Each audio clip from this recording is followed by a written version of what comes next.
علماء اہل حدیث اور شب برات کی عظمت آج جانیے۔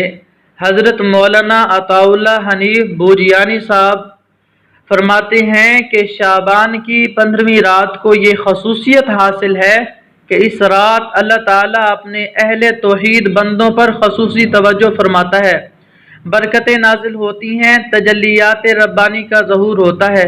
اس رات تلاوت قرآن مجید نفلی نماز میں یا اس کے علاوہ اور دعا یا ذکر الہی کی طرف ہمیں بھی مصروف ہونا چاہیے۔ اس رات اللہ تعالیٰ گناہوں کو معاف فرما دیتا ہے، رحمت کے طلبگاروں کو رحمتوں سے نوازتا ہے۔ اس رات ہر سائل کی امنگ پوری کر دی جاتی ہے سوائے زانیہ عورت اور مشرک آدمی کے۔ شب برات کی فضیلت حاصل کرنے کی کوشش کرنے والوں کو اپنے کردار کا جائزہ بھی لینا چاہیے۔ شب برات کی رات کو غفلت سے نہیں گزارنا چاہیے، ذکر الہی میں مشغولیت، الحاح زاری سے اپنے گناہوں کی مغفرت کی طلب، اپنی جائز ضرورتوں کے لیے بارگاہ الہی میں دعائیں، نماز میں یا نماز کے علاوہ تلاوت قرآن مجید۔ خوش نصیب ہیں وہ سعید روحیں جو اس فیضان رحمت سے مستفیض ہوں اور اس رات اپنے گناہوں کی طرف دھیان کریں، حسد اور کینے کو خیر باد کہہ دیں، شرک اور کفر کے جراثیم سے اپنے آپ کو پاک و صاف کر لیں۔ اور شب برات کے بارے میں شیخ عبدالرحمن محدث مبارک پوری رحمۃ اللہ علیہ فرماتے ہیں کہ شیخ مولا علی قاری رحمۃ اللہ علیہ فرماتے ہیں اس میں کوئی اختلاف نہیں کہ نصف شعبان کی رات میں فرق طے شدہ معاملے کا بٹوارا ہوتا ہے۔ شیخ مبارک پوری رحمۃ اللہ علیہ اہل حدیث کہتے ہیں کہ نصف شعبان کی رات کی فضیلت کی بابت کچھ احادیث میں آئی ہے جو مجموعی طور پر بتاتی ہے کہ ان احادیث کی کچھ نہ کچھ اصل ہے۔ تو میرے دوستو، نواب صدیق حسن خان رحمۃ اللہ علیہ نے اپنی کتاب السراج الوہاج میں لکھا ہے کہ شعبان میں روزے کی کثرت کی تخصیص کی ایک وجہ یہ بیان کی جاتی ہے کہ اس ماہ میں بندوں کے اعمال کی پیشی ہوتی ہے۔ میرے دوستو، ہم اپنی زندگی میں یہ چیز لائیں۔ شیخ ابن تیمیہ رحمۃ اللہ علیہ فرماتے ہیں کہ بہت سارے علماء یا ہمارے بیشتر حنبلی علماء رحمۃ اللہ علیہ اور ان کے علاوہ دیگر حضرات کی رائے یہی ہے اس رات کی فضیلت ہے۔ امام احمد رحمۃ اللہ علیہ کی بات سے یہی معلوم ہوتا ہے کہ انہوں نے اس رات کی فضیلت بیان فرمائی ہے، چونکہ اس رات کی فضیلت کے بارے میں متعدد احادیث آئی ہیں۔ سلف کے آثار سے اس کی تصدیق ہوتی ہے، مسانید اور سنن میں اس کی بعض فضیلتیں مروی ہیں۔ امام احمد رحمۃ اللہ علیہ اور بعض حنابلہ سے منقول ہے کہ نصف شعبان کی رات فضیلت والی رات ہے۔ علامہ منصور البہوتی الحنبلی رحمۃ اللہ علیہ فرماتے ہیں کہ نصف شعبان کی رات کو بیدار رہ کر عبادت میں مشغول رہنے کے وہی فضائل ہیں جو عیدین کی رات کے ہیں۔ سبحان اللہ۔ امام شافعی رحمۃ اللہ علیہ سے مروی ہے کہ 5 راتوں میں خاص طور پر دعا قبول کی جاتی ہے جن میں نصف شعبان کی رات بھی ہے، یعنی 15 شعبان یعنی شب برات۔ علامہ ابن رجب حنبلی رحمۃ اللہ علیہ شاگرد رشید علامہ ابن تیمیہ رحمۃ اللہ علیہ تحریر فرماتے ہیں کہ خصوصیت کے ساتھ نصف شعبان کے روزے کے بارے میں حکم وارد ہے۔ آگے فرماتے ہیں کہ نصف شعبان کی مبارک رات کو نماز میں کھڑے رہو۔ اس مہینے کی افضل ترین رات اس کی 15ویں کی رات ہے۔ کتنے جوان شب برات کی رات میں سکون و چین سے سو جاتے ہیں اور ادھر سے ان کی موت کا فیصلہ ہو جاتا ہے اور ان کو پتہ بھی نہیں ہوتا۔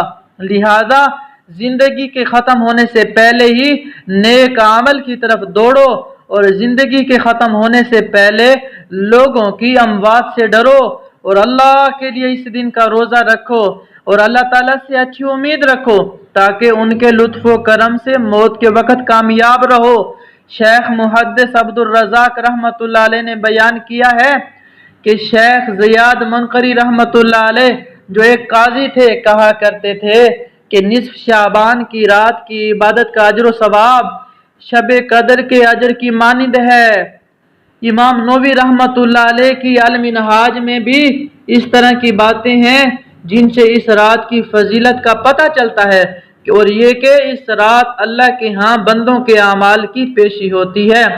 شیخ دردیر مالکی رحمت اللہ علیہ فرماتے ہیں کہ شعبان کی 15 تاریخ کا روزہ مستحب ہے۔ شیخ بالی رحمت اللہ علیہ کہتے ہیں کہ جہاں تک 15 شعبان کی رات کی بات ہے تو اس کی فضیلت ثابت ہے۔ سلف میں بعض لوگ اس رات نوافل کا اہتمام کیا کرتے تھے۔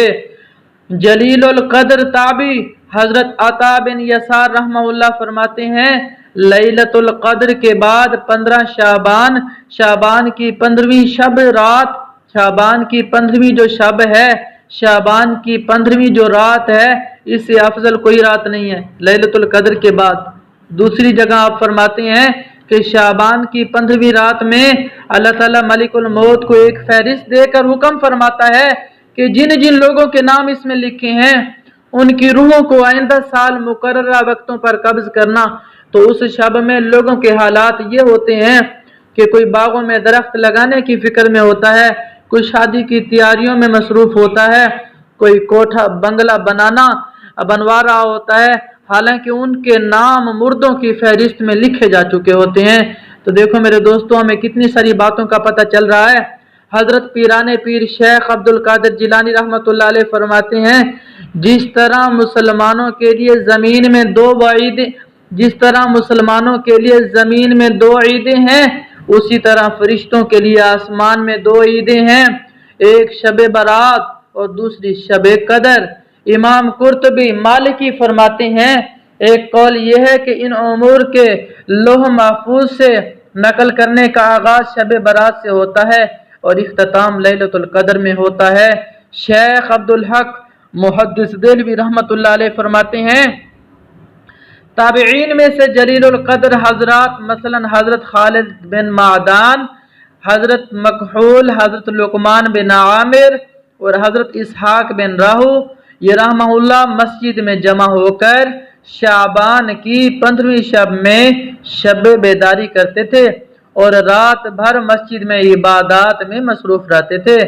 مفسر قرآن اکرمہ مشہور تابعی فرماتے ہیں شب برات کی رات سال بھر کے تمام کاموں کا فیصلہ کیا جاتا ہے۔ اس رات زندہ رہنے والوں اور حج کرنے والوں سب کی فہرست تیار کی جاتی ہے۔